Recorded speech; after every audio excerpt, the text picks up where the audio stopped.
All right, great. So yes, my name is Prince Cannon Carroll. I'm the contact PI of the Vanderbilt Integrated Center of Excellence in Maternal and Pediatric Precision Therapeutics, or Vice Imprint, which is what we call our center. And our center has two clinical projects. One is focused on pharmacogenomics for children and pregnant women, and that is led by Sarah Van Driest and Digna Velez Edwards, and they'll be going over that in more detail next. Our second clinical project is focused on opioid use disorder in pregnancy. That is led by Stephen Patrick, who will tell you in more detail about that project. We have a scientific core, the phenotyping support core, led by Wei-Chi Wei. And then Sarah Van Driest and I run the administrative core as well. And so I don't think our presentation is going to take the entire hour. And so what we thought we would do is, because we have sort of somewhat distinct projects, after each project and core is discussed, we'll take a short break for questions for each specific project. So go ahead and go to the next slide. And I'm going to turn it over to Sarah Van Driest and Digna Velez Edwards. Thank you so much. And again, can you all hear me okay? Good, I got a thumbs up there. So I'm Sarah Van Driest at Vanderbilt University Medical Center, and I'm in the Department of Pediatrics. I'm very happy to be teamed up with Digna Velez Edwards, who's a wonderful collaborator, epidemiologist, statistical geneticist in the Department of OB, and who helps run our women's health research program here at Vanderbilt. And the focal point of project one of our CET is really on pharmacogenomics. And we have two aims within that. One aim, and our first aim, is to assess knowledge and attitudes regarding pharmacogenetic testing amongst pregnant women and among the families of children with chronic healthcare conditions. And we're going to talk a lot more specifically, or Digna's going to talk a lot more specifically about that aim. And then we have a second aim as well, which is to use the tools that we have here at Vanderbilt, as well as tools being developed by the network and contribute to tools in the network to validate drug-gene interactions that have already been assessed in non-pregnant adults, in children, and in pregnant women. And I'll talk to you more about that in a few minutes. The next slide. Just to lay out a little bit of very briefly background on pharmacogenetics for those who are unfamiliar. The idea of pharmacogenetics is thought to be one of the low-hanging fruits of precision medicine. The concept is to use genetic information in order to get either the choice of medication or the dose of medication correct for an individual patient who presents to a clinician. Many of the known pharmacogenetic associations at this time are focused on drug metabolism enzymes. So it fits in really well with the imprint network's focal points on pharmacokinetics. Because as shown in this little figure here on the right side of the slide, if you give a patient an active drug and they have a normal amount of enzyme function, you would predict that they would have an expected amount of active drug and a good chance for therapeutic response. But based on genetic differences that are present in the population, some individuals have highly increased enzyme function. When that enzyme is breaking down active drug into inactive compounds, you then have low amounts of active drug, and for that particular patient, they might not have a therapeutic drug response. And on the other end of the spectrum, if you have very decreased or no enzyme function, again, based on genetic differences that are present in healthy individuals in the population, this can sometimes happen for drug metabolism enzymes that work across a wide variety of drugs. You can have very high amounts of active drug, and this can lead to the patient experiencing symptoms that look a lot like a drug overdose, even though they've received a very typical amount of the drug. The idea of pharmacogenomics is to use the genetic information to predict things like enzyme function and other aspects that influence drug response in individual patients, so that you can avoid these therapeutic misadventures, get the right drug and the right dose right away, instead of trial and error approach, which is commonly used in both, unfortunately, in both children and pregnant women due to lack of data. So if we go to the next slide, one of the one of the things we wanted to summarize for you before we go into the particular projects was the overall deliverables that we as a Center of Excellence hope to provide to the network and to the scientific community as a whole. First of all, as you'll hear Digna talk about in a few minutes, we have developed a strategy that we think is going to allow us to contribute strategies for enrollment and retention of diverse populations in pharmacogenetic research. We are also, through our AIM-1, going to provide a measurement of the impact of pharmacogenetic testing on knowledge and attitudes about that kind of testing in these particular patient populations. AIM-2 will deliver these validations of pharmacogenetic associations in children and pregnant women.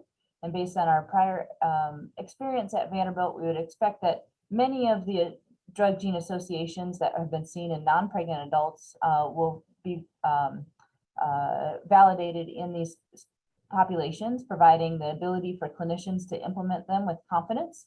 But we also expect that there'll be some drug gene interactions that will turn out to be different in children than in adults, or different in pregnant women than in non-pregnant adults. And then through all of this work, we'll be developing portable algorithms for EHR-based phenotyping. So our phenotyping core will be key in this, and also we'll be interacting with the KRCC in order to bring these algorithms to the scientific community for use in other populations. So next slide. With that, let me hand things over to Dr. Velez-Edwards to talk a little bit more about AIM-1. All right. So the objective of AIM-1 is to evaluate the knowledge and attitudes regarding pharmacogenetic testing among pregnant women and children with chronic conditions, and also to assess the impact of returning pharmacogenetic testing results on their knowledge. So to do this, we're recruiting a cohort of about 250 pregnant women and a separate cohort of 250 children with chronic conditions. And they'll be administered a baseline survey regarding their knowledge and attitudes about pharmacogenetic testing at baseline.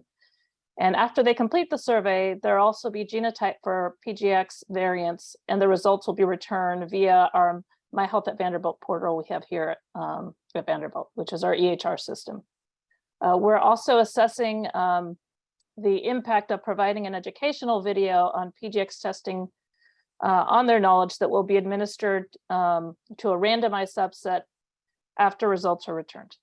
And finally, after the results are returned, we're going to administer a final follow-up survey to determine if there's any change in knowledge and attitudes regarding PGX testing and how that has improved or changed. So we'll also kind of quantify that effect. Next slide. So prior to finalizing the content of the survey that we are administering, we conducted a series of community engagement studios. And this was conducted in order to gain perspectives from community members on both our research study design materials, as well as the content of our survey and our overall design. Our focus in conducting it, really the primary focus was to improve the survey and to make sure we are providing appropriate content to the study participants. So we completed 2 community engagement studios. One was focused on African American or Black women, and one on parents of children with chronic conditions. Elizabeth Jasper, who you see pictured here, is a co-investigator on Project One, and she developed, refined, and is kind of running all of the analysis for the survey study for AIM-1. And she has presented these findings as a poster at the CPIC PGRN meeting, and has also prepared a manuscript that has been submitted for publication as well. And next slide. That's you, Sarah. Yep. So moving into AIM-2, as I mentioned, the goal of this is to validate drug gene interactions for these specific populations. To give the world an update on what we've gotten done so far in this arena, the first step was really to determine which drugs with existing pharmacogenetic evidence are significantly used amongst pediatric cohorts and amongst pregnant women. And so for the pediatric cohort, we actually, working with our phenotyping core, have developed counts for pediatric exposures to all of the drugs with a CPIC level associated with them. And we've calculated the power using our biobank to assess the drug-gene interactions in a pediatric cohort for the top 10 drugs. I'm going to show you that on the next slide in just a minute. For the pregnancy cohort, of course, this is slightly more complex because we can't just use age as we do in the pediatric cohort to window that timing of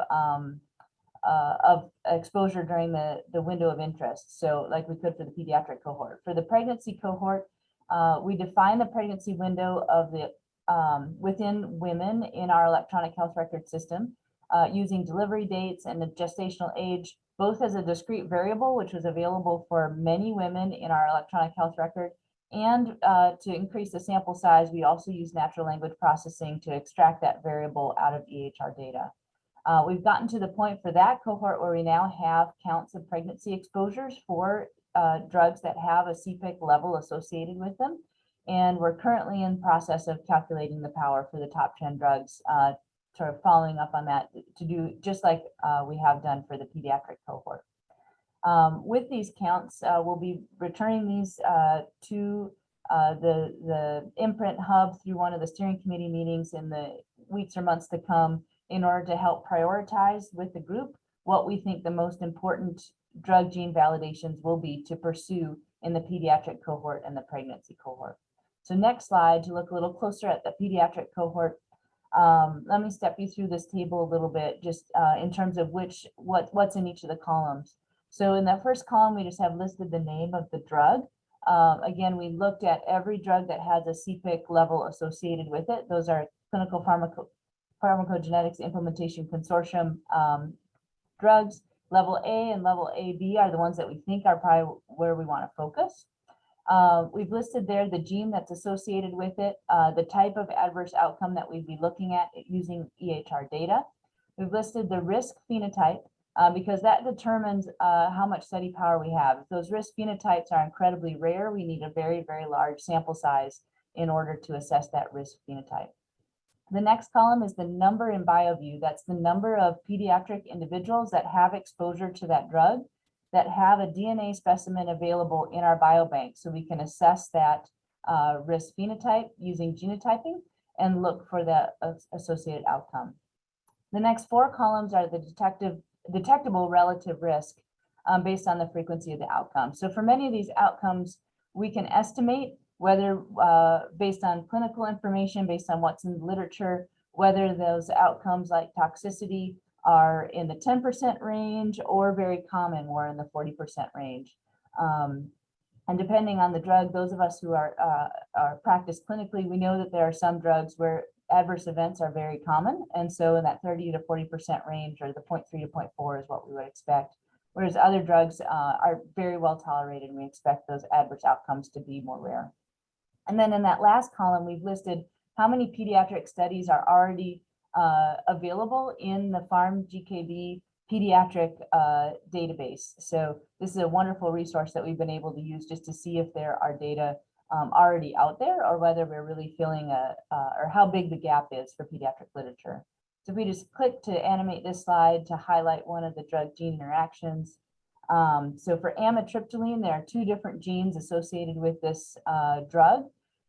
We'd be looking for toxicity or adverse events amongst either CYP2C19 poor intermediate metabolizers or those same phenotypes in CYP2D6. There are 1,843 children in our biobank that have DNA available together with the electronic health records data. And what you can see is that our detectable relative risk based on that number is anywhere from a 16% increase to a 50% increase in the toxicity or adverse events for those two different genes. There are no pediatric studies right now for this drug gene combination available according to Peds PharmGKB. So we'd be really filling a significant knowledge gap. So those increases in relative risk would be clinically important, and they're clinically detectable. So this is one of the drugs gene combinations that we expect to be able to make a good case for as we present to the steering committee. that this would be one of the priorities that we move forward to study in the next couple years. Next slide, please. So with that, let me see if there are any questions or comments specifically for Project 1 before we move on to Project 2. So Sarah, there's already a couple questions in the chat. First is, are you providing any counseling on the genomics results for AIM-1, I would guess? So all the participants will receive the results through the electronic health record. That does include patient-friendly language. For anyone who has continuing questions about that, they can talk to their healthcare providers, and we also have a genomics and therapeutics clinic that can do a consult specifically for that individual. We do have our pharmacogenetics pharmacist, Michelle Liu, I think is actually also on the call, who can talk with families as well. She's a part of our project. All right, great. And then there's, given the recent politicization of vaccine acceptance that is generalized into an uptick in rejection of all vaccines, how can you ensure that your findings regarding attitude towards pharmacogenomics evaluation will be generalizable to the population as a whole? I'll add that we're trying to emphasize recruitment of diverse populations in our data set.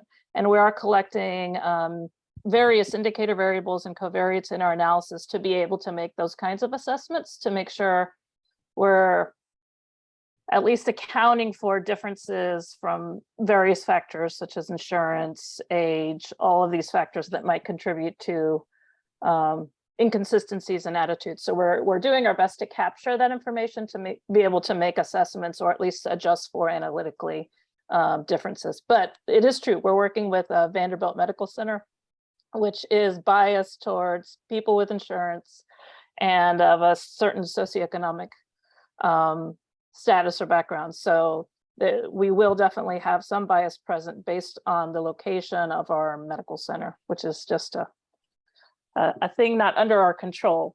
But I think one good point is that we don't really have any knowledge and information about these populations at all.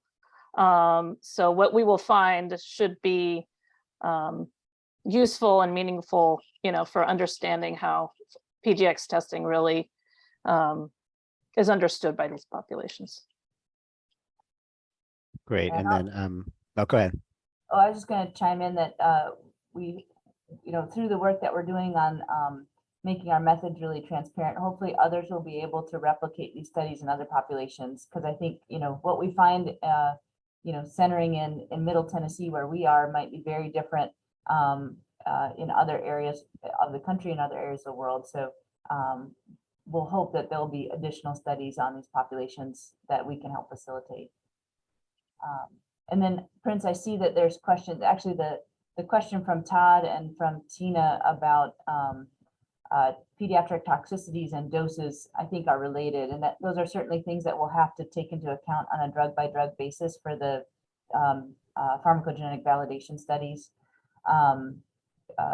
Certainly by different ages and different indications, we use different doses and expect different toxicities. So we'll need to consider that for each drug gene. So for example, for amitriptyline, that whole 1800, we'd have to figure out which ones were on which doses and either adjust for that or do some sub studies where we really look by indication. Yeah, and then there's a question that funding can be a barrier to pharmacogenetic testing. How do you see us potentially bridging that gap in the future? That's a big picture question, I think. Yeah, and I think this is asking about reimbursement for pharmacogenetic testing on the clinical side, if I am understanding the question correctly. And we're hoping that by providing robust evidence that these drug gene associations are valid in different populations, that will nudge payers, including often a lot of private payers follow the lead of Medicare and Medicaid policy. So if we show that these are valid in diverse populations, that this will, keep increasing the likelihood that insurance payers and public payers reimburse for this test and allow widespread clinical implementation. But certainly there are that's not an issue we're going to solve completely with our work, but we'll help contribute to the cost. Excellent. All right. If you can throw up our slides again, I think we'll go ahead and start with our Project 2 presentation. And that's going to be led by Steve and Patrick. And so if you do have other questions for Sarah or Digna, feel free to ask them in the chat and they can kind of answer in the chat as we go along.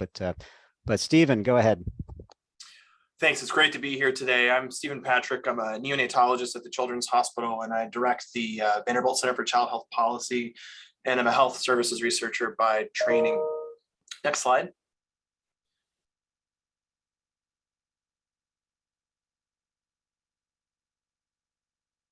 So here's the overview of our project.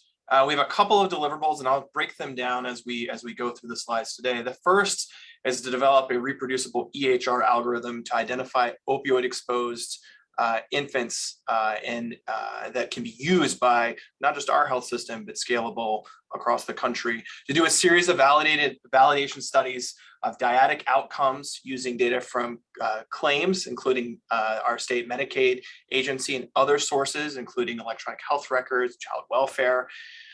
And so you can see kind of how our projects are nested together. First, in aim 1, to identify begin to build the infrastructure to identify opioid exposed infants. We'll talk about why that's important. And then aims 2 and 3 are really about asking the question of medications for opioid use disorder and pregnancy and outcomes in among infants. Next slide. So stepping back just a touch around the opioid crisis, because I know that this is I see many familiar faces here, but some that I've not met before. So we just wanted a couple of slides just to kind of level set where we are.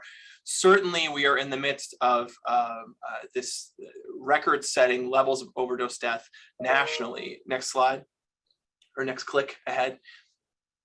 So much so that in the last year, there have been 107,000 overdoses, most due to an opioid.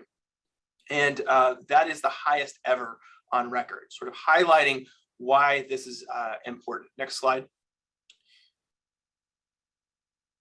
Of course, nested in those overdose deaths are pregnant people and infants. These are some data just around the incidence of maternal opioid-related diagnoses and neonatal abstinence syndrome, which is an opioid, which is a drug withdrawal syndrome that most commonly occurs after opioid exposure in pregnancy.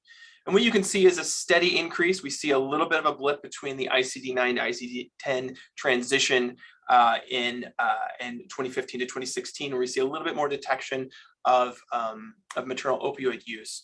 But to sort of drive home how common this has become across the United States, about 1 infant is born every 15 minutes on average diagnosed with opioid withdrawal. Next slide. And this, of course, is variable from state to state, with areas of Appalachia particularly affected in the upper Northeast.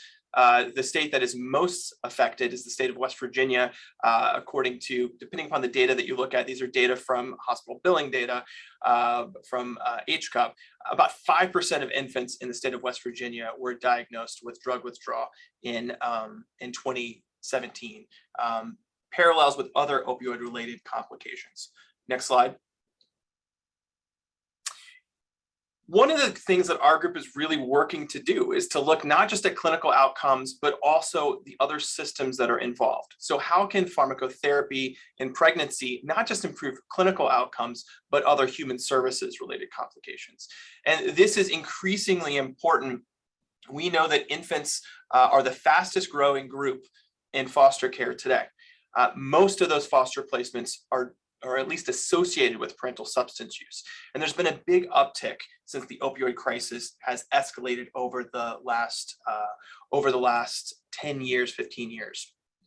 To put a finer point on this, infants account for about 20% of annual foster placements, so they're about 5% of the population of children in the US. And of course, we know there are substantial issues of equity when it comes to foster placement too, and disproportionality in the child welfare system. We know that Black parents, for example, are less likely to be reunified with their infants compared to white infants. We know there is substantial disproportionality and overrepresentation of American Indian, Alaska Native populations in the child welfare system too. Next slide. So stepwise, what we're aiming to do first is we've been working with the phenotyping core that you'll hear from in a little bit to first identify maternal infant linkages, and then kind of go through a structured level of trying to identify the world of opioid exposed infants. We've done some work in our center before the P50 to try to understand different ways to try to identify infants that are opioid exposed. Traditionally, a lot of work in this space, particularly using both electronic health records and certainly billing data, has focused on the subset of infants that develop drug withdrawal. They're more clinically apparent. What we know is that that misses a slew of infants that are opioid exposed.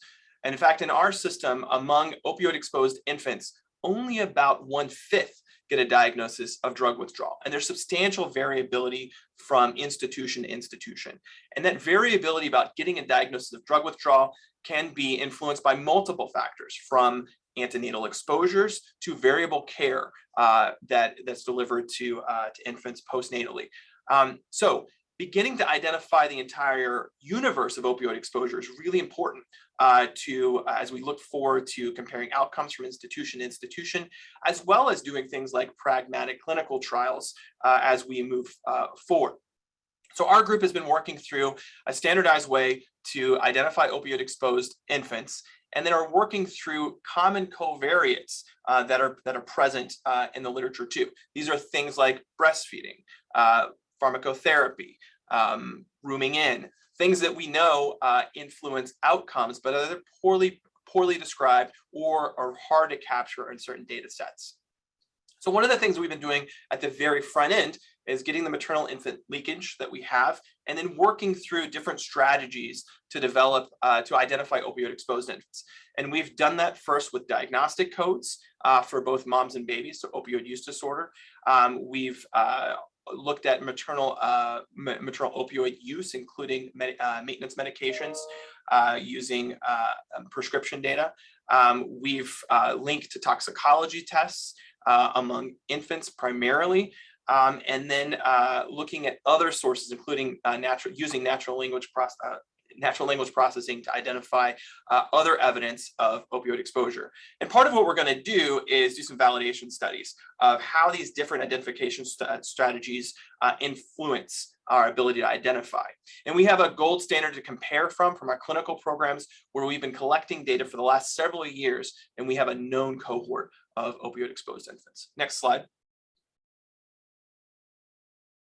So here's what we've been working through. So we've identified around 42,000 maternal infant dyads that are not that sort of meet our initial inclusion criteria, and those are being 33 weeks or greater, not being critically ill, so not requiring intensive respiratory support, and not having significant congenital anomalies.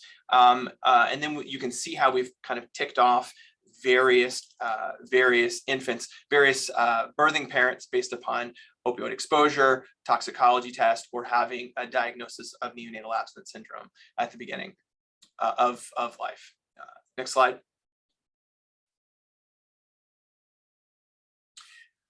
In the next aim, we're really looking at asking the question, does medications for opioid use disorder improve outcomes beyond just the birth hospitalization? We know these medications work, particularly buprenorphine and methadone, where there are the most data in pregnancy. You can click through this. So we certainly know that, you can just advance a little bit.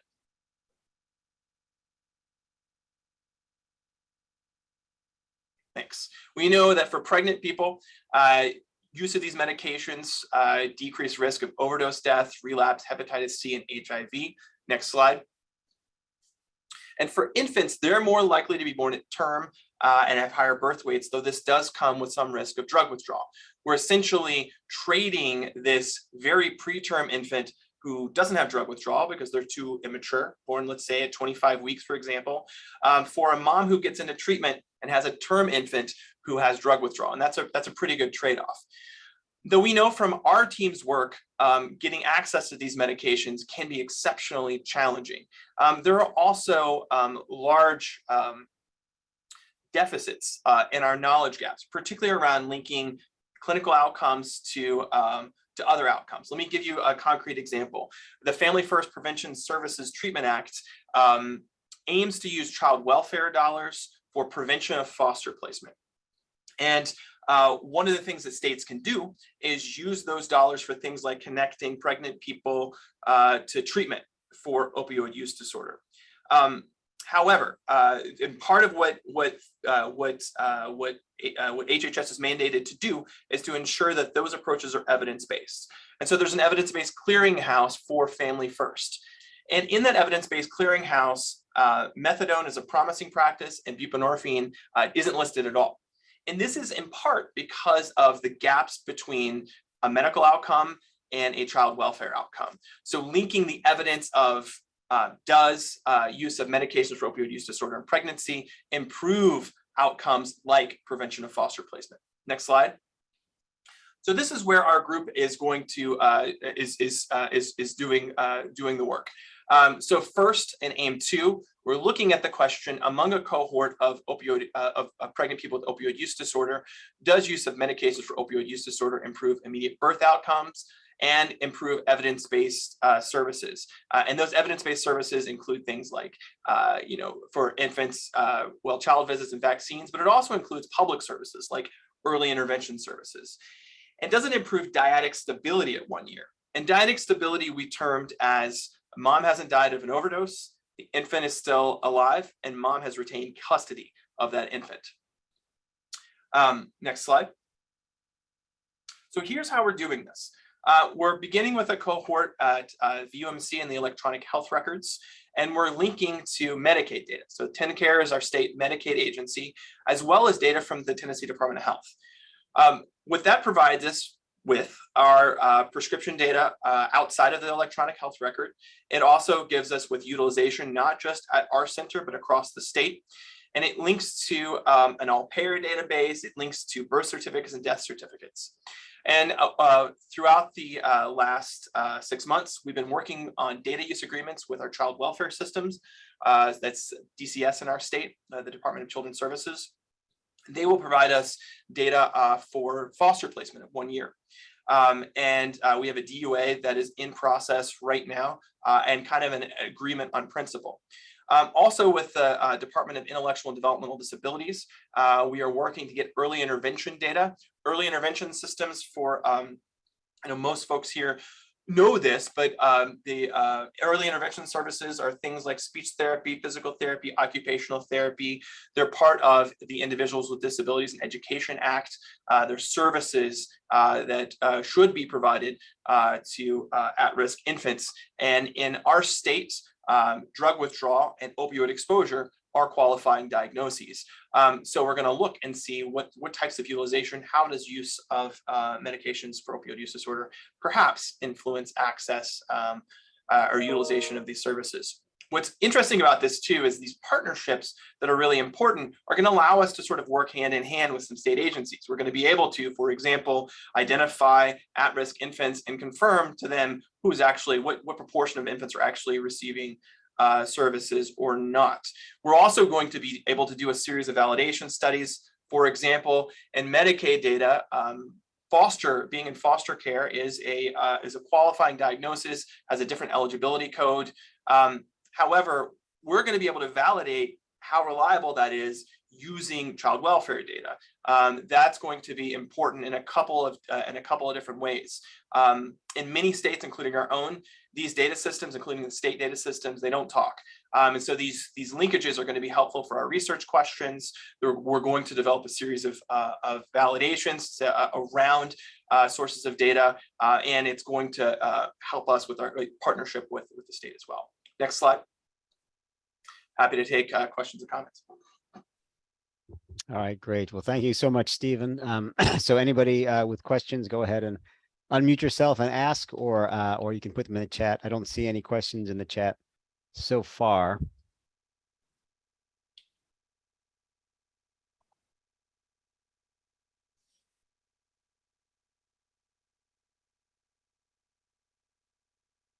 Don't see any hands raised either.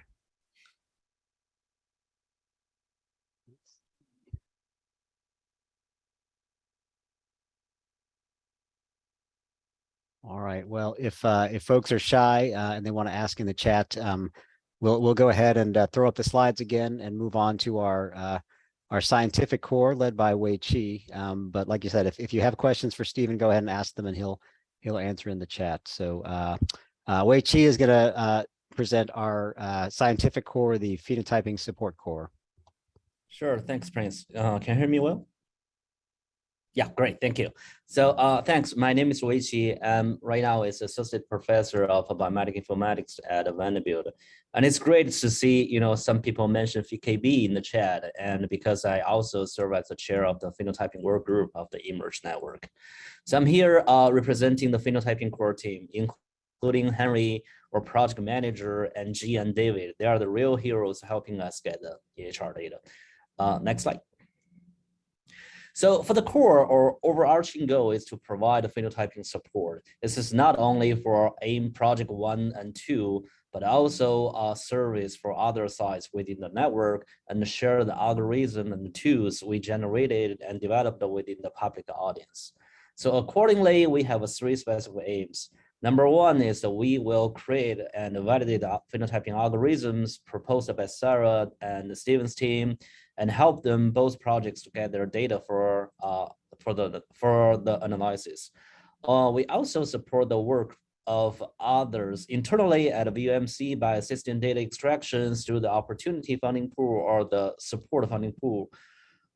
We also collaborate with the external sites to validate their findings using Vanderbilt EHR data. And for AIM3, we will develop and share tools for eMERGE-based therapeutic research for the scientific community. Next slide. So I'm not going to repeat what Sarah and Steven said about the project 1 and 2. And briefly speaking, for AIM1, David is leading the effort of phenotyping for project 1, and G, she's working on the project 2, and we're making progress and on the right track. Next slide. Yeah, for AIM2, we are part of the data sharing subcommittee, and the group is working on the details about the data sharing plan for the network. And Dr. Lee will present the status of the group in a separate session. And in addition, like we promised, we have started offering phenotyping help for a few projects. And we have completed the first round data pool for a project supported by support pool funding. Next slide. So for AIM3, at this stage, we anticipate that we will develop algorithms for project 1 and 2. We plan to convert the codes into standard common data models and put on sufficient annotations and necessary documentations and share them with the public audience in the future. And another project I'm going to talk about a little bit later is that the core is working on for the MPrint is the pediatric fecal project. Next slide. So here's the quick overview of our phenotyping experience previously. And there are two unique points that I just want to emphasize for the core. Number one is the resource. And currently, creating a phenotyping algorithm with a decent performance is possible, but it's very resource intensive. And the whole process requires a collaborations between domain experts, informaticians, EHR experts, and often needs a collaborations between multiple institutes for evaluation and future validation. So, and usually it took, it takes like a long time to complete an algorithm, a quality algorithm. So if a computer can help us to automatically generate the phenotype status for each individual based on the patient's EHR data without human intervention, that'd be great. Significantly, we can conduct thousands of studies easily. That will significantly improve our capability to reuse the EHR data and discover new stuff. And this area right now is informatics field called high throughput phenotyping. And one of the pioneer work in that area called FeCode. Can you click the slide? Yes, so FeCode focus on diagnosis codes because ICD codes are commonly used in phenotyping. So we have developed the cross mapping between FeCodes and ICD codes, including both ICD-9, 10, and a different 10 version, international version, and ICD-10-CM, that's the US version. And the Phe code has been widely used for many PheWAS analysis. Next slide. But keep in mind, ICD is only a part of the EHR data, and a single source diagnosis, for example, is insufficient to do a very quality phenotyping because there are some errors like coding errors, or there's some missing information are pretty common in EHR data because due to the chart fragmentation issue. So therefore, combined data from multiple EHR sources will bring you a better phenotyping performance. And in reality, the issue is each clinical domain has its own dominant terminologies. For example, ICD are dominantly used for diagnosis, billing, and RX norm for medications, line code for lab test results. And the issue is the challenge there is that those medical terminology, they don't talk to each other. So in that case, in order to make it possible to combine, different portions of the EHR data together for better phenotyping, the computer must understand the clinical terminologies and their relationships among their concepts. So towards that goal, we have generated several phenotyping tools. So MEDI is one of them. MEDI is an example that connects medications represented using RX norms and their indication using ICD codes. So MEDI has been widely used for disease phenotyping and how to identify adverse drug reaction from EHR data. Next slide. So Phe code, Phe-map. Phe-map is another resource we recently created. That Phe code link all major clinical terminologies for high super phenotyping. Now, recent paper has demonstrated the capability of using Phe-map for automatically cohort identification and achieve very similar performance to domain expert created algorithm for both the genome-wide association study and the phenome-wide association study. Next one. And also we have some previous experience in applying different machine learning algorithms to longitudinal data, EHR data. We have shown that machine learning algorithm can outperform the American Heart Association equation in a local cohort. And we also showed that additional genetic data adds some extra benefits for the equation for the CVD prediction. So the second point I want to mention here is the reuse. Next slide. So VKB. So through our years of collaboration with the eMERGE network, participating in the eMERGE network, we're very familiar with the VKB. And right now, VKB has stored over very close to 100 existing domain expert created algorithms that can be reused to help our clients define a phenotype. Next slide. And also, we have lots of experience in extracting phenotypic data using OMAP model. And remember, all the algorithm on the VKB and the algorithm we plan to develop for the project 1 and 2 are going to be OMAP based. Next one. Yeah, other than reuse, the algorithm reuse, we have accumulated thousands of manual chart review results. This information is pretty valuable, and we're thinking about how to standardize the manual chart review results and store them for the future work. Next slide. Yeah, very specific to mPrint. Monica is one of our MD PhD students in our lab. She is leading an effort to create a pediatric version of the Phe code. And our hypothesis is that the disease prevalence or the spectrum of our disease of our little people are very different from adult population. This is just as you see in the left figure. So some disease prevalence is very, very different between the two different cohorts. So therefore, some Phe codes can be ignored for phenome-wide association study. That will definitely increase the statistical power. And some codes need to be created that will increase the granularity for certain disease. So we have some pilot studies results, and hopefully we can present you the data in the near future. I think this is my last slide. Yeah, I'm happy to answer any questions. All right, excellent. Thank you, Wei-Chi. There's a question in the chat. Billing codes allow reimbursement for diagnosis and testing, but what coding systems allow physicians to be reimbursed for actually using PGX data to manage their patients? That question may be best directed at Sarah, I think. Right, Sarah? Yeah, and I think, one of the So this goes beyond, you know, how we as providers might be able to be rewarded for the extra time and energy it takes to have adequate training in pharmacogenetics and other precision medicine approaches, and then the extra time it takes to apply this kind of approach to patients, rather than treating every patient as kind of the same. And I guess you know, one way that some clinicians have approached this is to do things like billing on time, rather than just on a diagnosis code.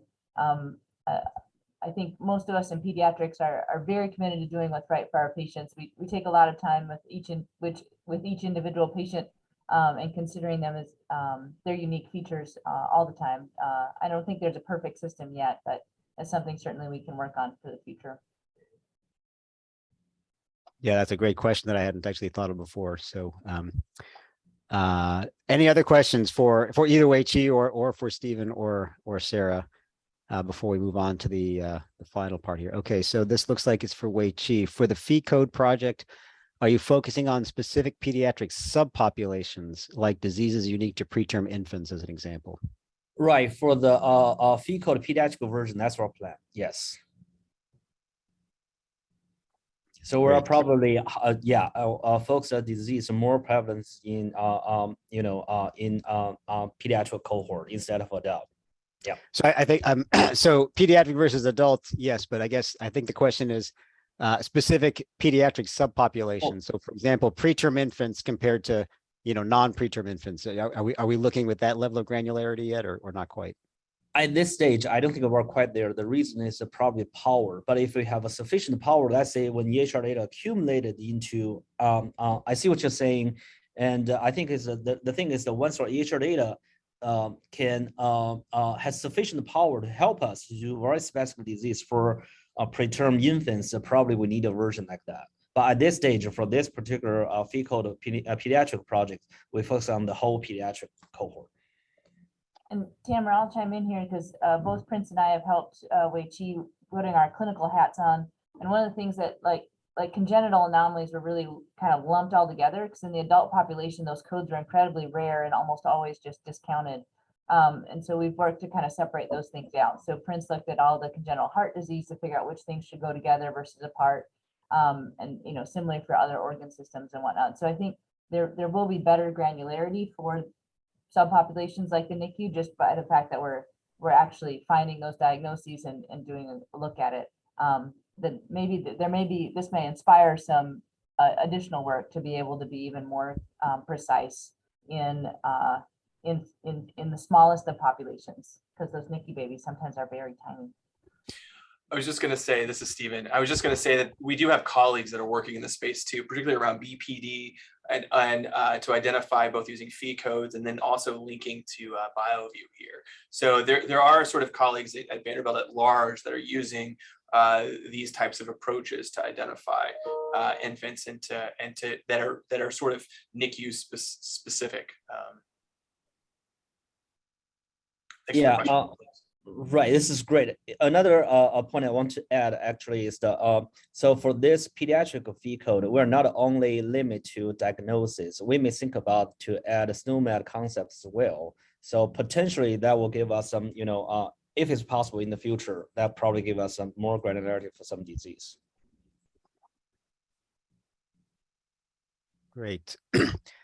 All right. So why don't we throw the slides back up, and we will finish out the Vanderbilt portion of the presentation with the administrative core. So this is led by Sarah Van Driest and myself, and we have three aims. The first is, to coordinate the interactions between our specific projects as well as our cores, and also administer the support pool funds, which I know some of you are interested in, and we'll talk more at some other sessions at this meeting.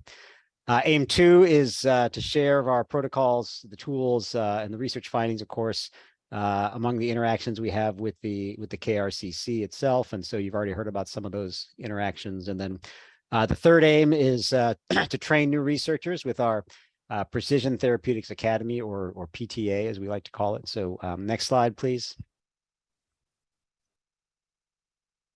So what you see here are pictured our first two PTA trainees. Liz Jasper and Jim Antoon, and you'll be hearing from both of them. And so the goal of the Academy is to train and mentor junior investigators in maternal and pediatric precision therapeutics. And so we do that with an individual educational plan. All of our trainees will complete sort of a core didactic sessions. Many of these are at our own institution, but also those that are put on by the Imprint Hub itself. And really the primary goal of the PTA is for these trainees to initiate and complete a mentored research project. So next slide. In addition to the PTA, like I said, we oversee a pool of funds called a support pool.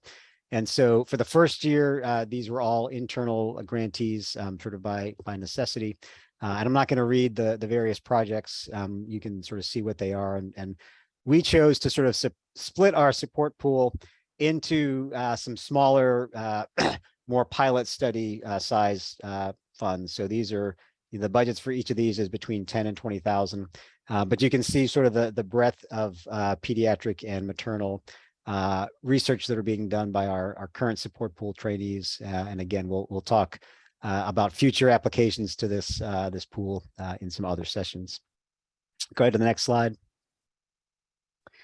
We have also applied for some administrative supplements. One of these is led by Dig Novellas Edwards. This is a placenta biobank for genomics outcomes. So obviously the placenta is a wonderful resource for the Imprint Hub, as you know, the placenta itself has both maternal and fetal DNA.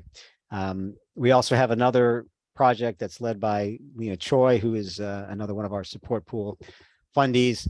She has done some marvelous work using the EHR to support some PK/PD modeling. And so she wants to extend that to some drugs that are commonly used during pregnancy and in children, and also sort of test these tools in other EHR systems. And so that's going to be utilizing collaboration with the Imprint Hub Real World Evidence Core. And then also in a collaboration with UCSD, we have a small project looking at the feasibility of extracting and sequencing DNA from breast milk, since they have a very large breast milk biobank. And so you'll hear more about that as well. Next slide. So that it concludes our formal presentation. So at this point, we can again open it up to questions for really any of the projects or cores or our center in general. See, I don't think I've missed any questions so far in the chat. So Lang's got his hand up. Go ahead, Lang. Thank you. Brilliant projects. I do have an informatics question. I probably missed a little bit. So when you define the clinical outcomes, do you really use the clinical notes or not? Yeah, are you talking about a specific project or just in general?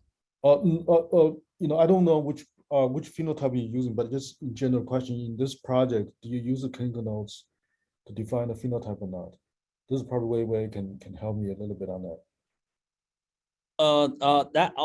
That definitely depends on the phenotype, but we probably need to use some clinical notes because Steven mentioned like breastfeeding. So based on our record, this is probably not easy to get from structured data. So we have to go through the notes. I'm not sure about the other because we're not there yet. We are right now is on the cohort identification. We just finished that. So we are about to work on that one. So, but at this stage, probably more, notes will be used. Okay, thank you.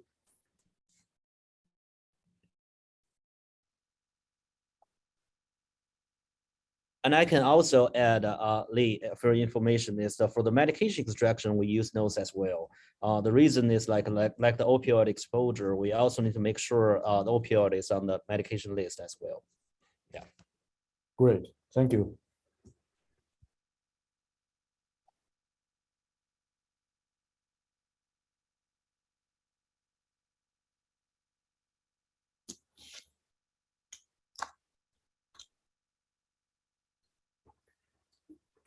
Question regarding the studies relating to buprenorphine and methadone.